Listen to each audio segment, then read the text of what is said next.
If you've been around this YouTube channel for any length of time, you know that it is the worst kept secret that I, a black man, an oppressed soul in America in the year 2023, hate Black Lives Matter. I hate the letters, I hate the acronym, I hate the words, I hate the organization, I hate the allies that want to say, I don't support the organization, I just support the words.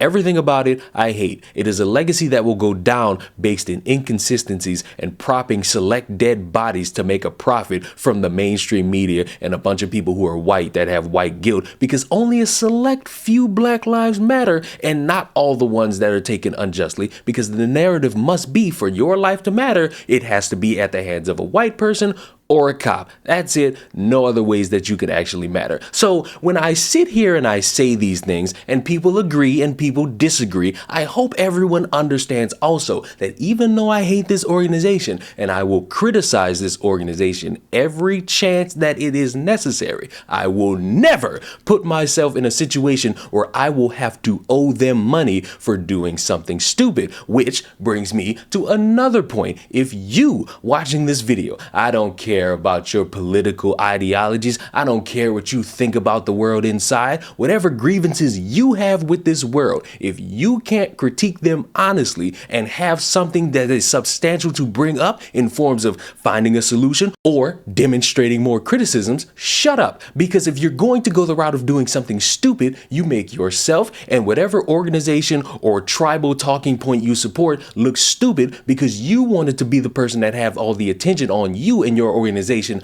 by doing something stupid. Like, for example, the Proud Boys destroying a black church's BLM banner, and now they must pay big time. On Friday, a judge awarded more than $1 million to the Metropolitan African Methodist Episcopal Church in downtown Washington, D.C. The historic black church sued the Proud Boys for tearing down and burning a Black Lives Matter banner during one of their racist protests in 2020. In addition, Superior Court Associated Judge Neil A. Kravitz banned the hateful group and its leaders from being anywhere near the church or making threats or defamatory remarks against the institution or its pastor for 5 years. However, and this is the dumb part, the ruling turned out to be a default judgment issued after the defendants refused to show up in court. So these people spent all this time being so hateful towards an organization that we have legitimate criticisms for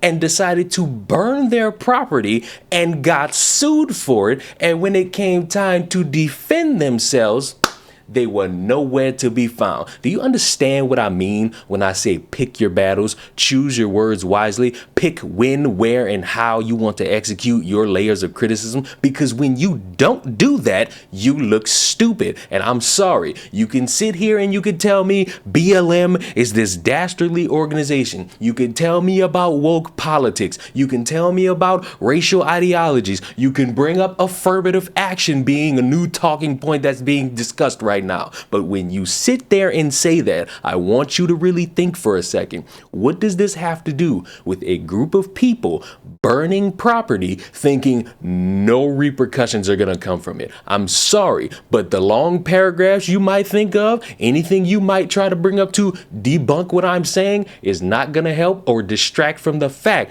that people decided to do something stupid in this instance and it made themselves look like a bunch of racist bigots. Are they? I have absolutely no idea. But guess what? Now that it's documented that they've done this, they were sued for this, and they didn't even bother to defend themselves in court, and they had to go through a default judgment of paying $1 million.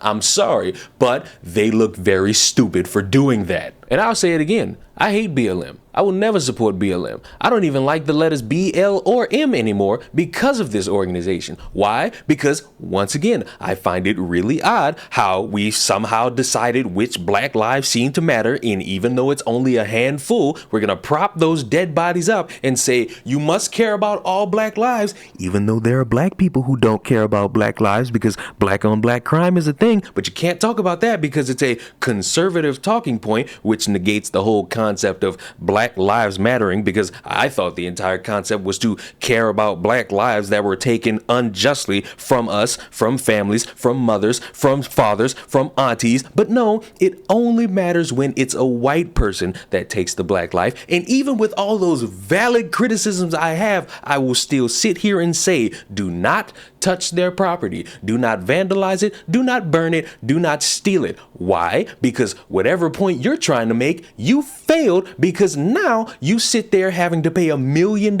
and whatever point you wanted to make is negated because instead of trying to make a point, you look like a damn dumbass. Subscribe to the channel. I will see you all in the next one. Goodbye.